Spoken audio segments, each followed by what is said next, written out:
Hi there, I'm John Patrick Barry. I play James Banks III in Browncoats Redemption, and I am here with none other than Adam Baldwin, and I think we all know who he is. Grr. Yeah, so anyway, what have you been up to lately? Tell us.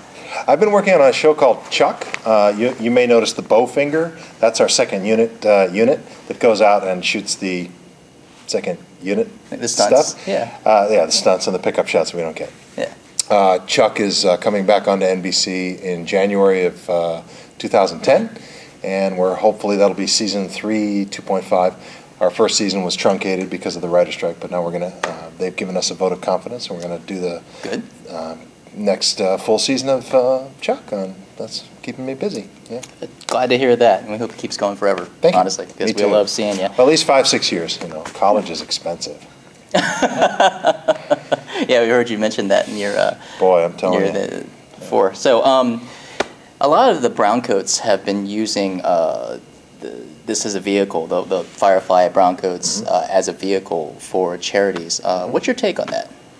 I think it's wonderful. Anytime you can get a group of people who are motivated to donate to any kind of charity, especially in this economy, it's a wonderful thing. And I think the networking that the Browncoat community has been able to bring has certainly helped out a charity that I'm very much involved with, and have been very thankful to the California Browncoats, especially the Marine Corps Law Enforcement Foundation. We've raised upwards of 60, 70, 80 grand for scholarships for fallen soldiers and fallen law enforcement personnel, and to help kids continue their dream.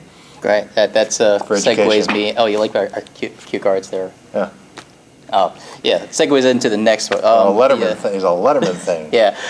You just need to throw in a sound effect. Excellent. Yeah.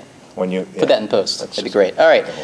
About how did you get involved with that? What motivated you to get involved with the Marine Corps Law Enforcement Foundation? Well, my father was in the Naval Air Corps, so he had some friends who were in the Marines as well, and my grandfather was he was in the Army. Not that makes it, but I come from a line of folks that were in the military, and I've been involved with military technical advisors in the films and television shows that I've worked in, and I've always been inspired to help support our heroes who put their lives on the line and put themselves and their families in harm's way to protect our freedoms to make shows like this. And I had heard it mentioned on, of all places, the Rush Limbaugh show. He's a member of the board of it, the Marine Corps Law Enforcement Foundation, and so I was inspired to check it out, and I went to the website, and I learned that almost, I think, 95 to 99% of all monies donated go directly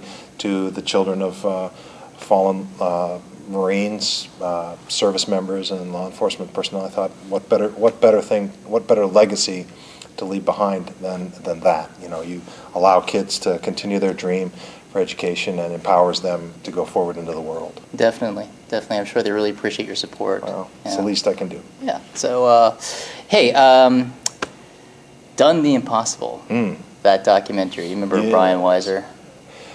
Hey, Brian. Brian. We happen to have him sitting here in the wings. Hi, Brian. Oh, hi. So, is it Adam? How you doing, buddy? Oh, hey. God bless. Good to see you. Thank you for all your hard work. Appreciate it. Tell me, working with Brian and Done the Impossible, what was how did you feel about that? I think we only had to tweak the script a few times. Brian was very prepared, brought me a wonderful script to do.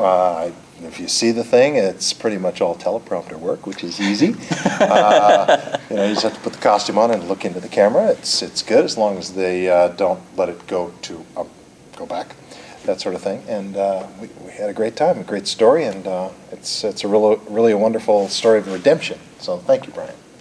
It was fun to be a part of that, and fun to be a part of Browncoats Redemption now. I'm a producer on this one now, too. All right, good. Fun. So where are we going next? Well, one more kind of fan-like question we got for you is, all right, first of all, your character got a promotion in, the last season of Chuck. Yeah, Chuck, yeah. Casey's been promoted from major to colonel. To colonel, right.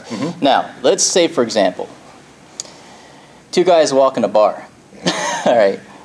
One of them is John Casey, and the other one is Jane Cobb. Now, we both know they're not going to have coffee.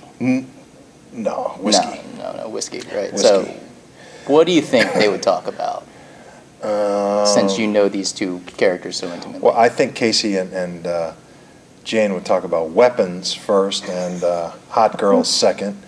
And of course, intelligence might come up, but it would go over Jane's head for the most part. So Casey would sort of give him a pass on the intelligence side of things. And, you know, then they probably end up getting drunk and fighting. Awesome. Awesome. Yeah, Jane was more of a man on the ground, not exactly a, you know, big picture guy, was he? No, no, just what's next? Precisely, precisely. Next moment. Well, hey, we picked up this nice little figure.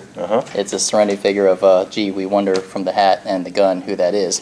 And we were wondering if we could con you perhaps into signing that so we could auction that off for the Marine Corps Foundation, since our film is also benefiting the Marine Corps Law Enforcement Foundation. Happy to do it. Little Damn Heroes, hand-painted resin Jane Cobb maquette. If you zoom in, you can kind of get a picture of that there. Okay, all right, good. No, thank you for taking this time with us. All right. Keep flying.